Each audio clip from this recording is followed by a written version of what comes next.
We have a full agenda, and clearly an agenda that's of interest to a lot of people. We don't want to assume that you know what Southold Voice is all about, so we're going to take 5 minutes just to introduce you to our people, our mission, and the mission that's here to serve you. So this mighty band of 9 produces everything that we do. Marie Beninati is our chair down there on the left. Wendy Osmond, who's right here, is on our board. I'm Candace Corlett, Pat Moore, and Mike Rousseau, who is on vacation with his grandchildren. And then we have a very powerful, active events committee, all 4 of them, who produce our events. Christine Gavin is up here at the front.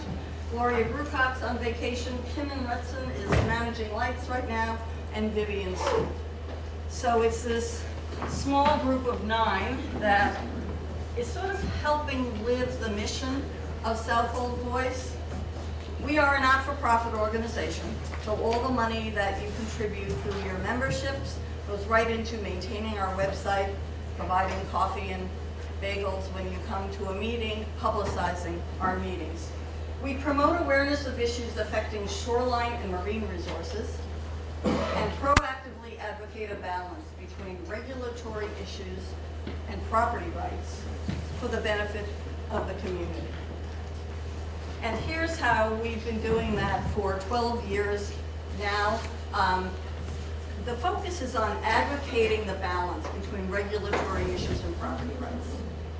And we are very fortunate to have a wonderful relationship with the town officials. They listen to us, we listen to them, and we really collaborate together on topics that are going to influence the environment and that balance with property rights.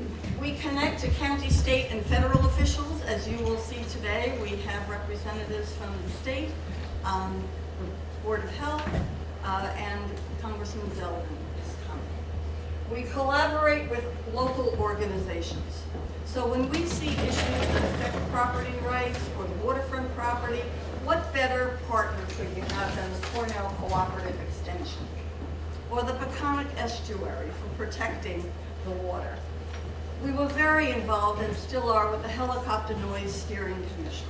So it's about reaching out to the officials and to other organizations to have impact. We have been holding information sessions for 12 years now, and I think we did the first one on septic systems about 5 or 6 years ago. It was very poorly attended. It wasn't on anybody's radar, and now, of course, it's on everyone's radar. Land erosion has always been a topic, and now we have this wonderful new solution of the natural shoreline that's being developed, and we're keeping you informed about that with Cornell. We were very engaged in the rental code legislation. Dredging is always on our list. It's how this organization started, making sure that our inlets are dredged. We've been engaged with helicopters, and we always have our eye on the codes that affect docks and bulkheads. We also engage on local waterfront community issues.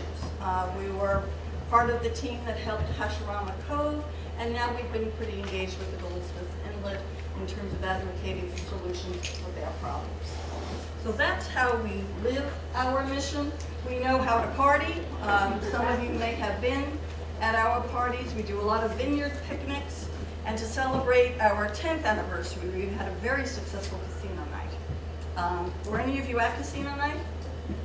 Well, you have a chance to come again this September, because so many people stopped and said, are you going to do that again? That we are going to do it again. On Saturday, September 28th, it'll be right here at the American Legion.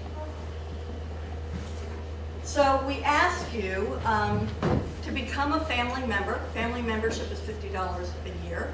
We have a nice collection of business memberships forming, and I have the forms up here for business membership if any of you are small business owners. And what we do promise the small business owners is to be publicized at our annual meetings, on our mailings, and certainly at casino night. So let's back up to our agenda. Marie is going to lead us through the topics on innovative alternative systems for essentially replacing our cesspools, fighting erosion, and updates on dredging in the North Fork and Goldsmith centers. No, that's okay. Welcome. Thank you for coming. Okay. Marie, Yeah. turn it over to you. Well, thank you all for coming, and as Candace said, what we're here for is the community. And I would like to just say that we're not political. We don't want to be political. We're here to do what we think is the right thing for our community, and it doesn't really matter what people's politics are. We're also here to not be disruptive or argumentative, assertive, certainly, but so I would ask all of you to think about that as you engage in discussion. We expect Congressman Zeldin at around 10 o'clock, and he's going to answer your questions. He's going to tell us a little bit about what he's doing for our community and our country, and we will have about 10-15 minutes with him. So here's our agenda. Very important topics, and I'm delighted that we were able to get the people here at the panel table to talk about some of these issues. The first one is about septic systems. The law, Suffolk County passed code that made changes that probably most of us didn't know about, effective July 1st. So we thought, gee, that's pretty important. If I have to change my septic system, I want to know that, my cesspools, I want to know that. There's very good reasons, and there's all kinds of grants and things, so we're going to talk about that, because I think it's an important thing. We all know it's an important thing to reduce the nitrogen that's in the water, and we all have to kind of work together to make it happen. The other topic is a piece of fighting erosion, and that's fighting erosion on your own shoreline, on wetlands, and how can you do it in a natural way. And we actually have someone here from Cornell who is head of the project, and we have the sponsor of the project. So we're going to get some really good information, and again, action-oriented, pragmatic solutions. We're going to do an update on dredging. Glenn Goldsmith is here from the trustees, and he's going to talk about that update. And I would say that over the past 2 years, there's been a major improvement. And thank you, Al, for your efforts, and Glenn, and all the other people. But there's been a major improvement in terms of the dredging and keeping the schedule. And there are all kinds of obstacles, which I'm sure you'll hear about. And finally, a quick update on Goldsmith's Inlet. So I'm going to begin by introducing to you the speakers. And some speakers need no introduction, but I'm going to introduce them anyhow. Okay, so I'd like to start with legislator Al Krupski. Everyone knows Al, everyone loves Al. He's been serving the community for over 30 years. And doing it in a bipartisan way, getting support from both sides, and that's really an achievement and the right way to do things. So Al was born and raised on the North Fork, is a fourth-generation farmer. He owns and operates Krupski's Pumpkin Farm, where in addition to growing pumpkins, he grows corn, tomatoes, and a variety of other row vegetables. Al received a BS in plant science from the University of Delaware. He has a long history of public service, as I mentioned. He was first elected to the trustees in 1985. He served 20 years on the trustees board, the last 14 of which he was the president. He successfully ran for town board, where he served until he was sworn in as Suffolk County Legislator in January of 2013. 34 years of public service. Thank you, Al. The next panelist is Joyce Novak. She is the director of the Peconic Estuary Program, commonly known as PEP, an important organization focused on clean waters. Before she joined as director of PEP, she was with the New York City Department of Environmental Protection's Blue Belt program that focused on green infrastructure and stormwater management. Lucky her, she spent 15 years in Ireland and earned a master's in ecology from the National University of Ireland in Galway, working on sustainable fisheries. In 2017, she earned her doctorate in coastal oceanography from the University of Limerick. Did I say that right? You did? Okay.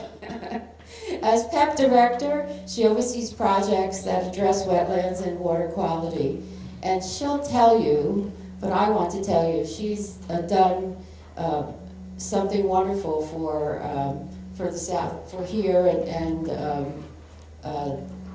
through Cornell in funding this living Shoreline project. So she'll talk about that. She helps Suffolk County towns and villages tap into grant money. So we're going to ask her to tell us a little bit about that as well. Joyce, welcome.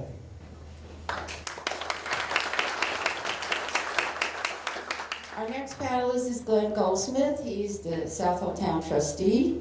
And as trustee, he administers all activities, all the trustees do, within 100 feet of town wetlands and underwater land.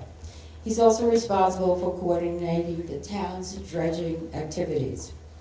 Glenn graduated summa cum laude, isn't that impressive, with Bachelor of Science degree in management from Quinnipiac University. He has been actively involved in the local marine industry for over 30 years, family business, Goldsmith's boat shop. Welcome, Glenn. And we welcome Justin Jobin. He is the Environmental Projects Coordinator with the Department of Health of Suffolk County. He's a soil scientist and wastewater management expert. I think we're lucky to have him. He is working with a team of engineers, scientists, and public health professionals to address the region's nitrogen pollution crisis, and that's what we're going to talk about today. Justin is leading the pilot program evaluating on-site treatment systems for Suffolk County. He also serves as project manager for Suffolk County Septic Improvement Program, which provides grants and loans to property owners looking to install nitrogen-reducing septic systems on their property. Now, the Suffolk Times, and we have copies if you didn't get it, talked about a major initiative by Suffolk County, a $4 billion program over, it looks to me like 35 years, where they're basically going to eliminate cesspools. So if you have a cesspool system and you're going to live 35 years, you may have to get rid of it, replace it, I should say. So we're going to talk about that. You can also voluntarily do it, and there are grants, and we're going to talk about that as well. So maybe we can do our part for the environment and also be able to afford to do it. Justin previously served 13 years as wastewater manager for the town of Jamestown in Rhode Island. And Justin has some real practical experience with that. We've heard so many different things about what works, what doesn't work, how much it costs, and all those issues that concern us if we're going to change our system. Justin has those answers. And I think he can also talk about the grants, right, Justin? Welcome, Justin. Right.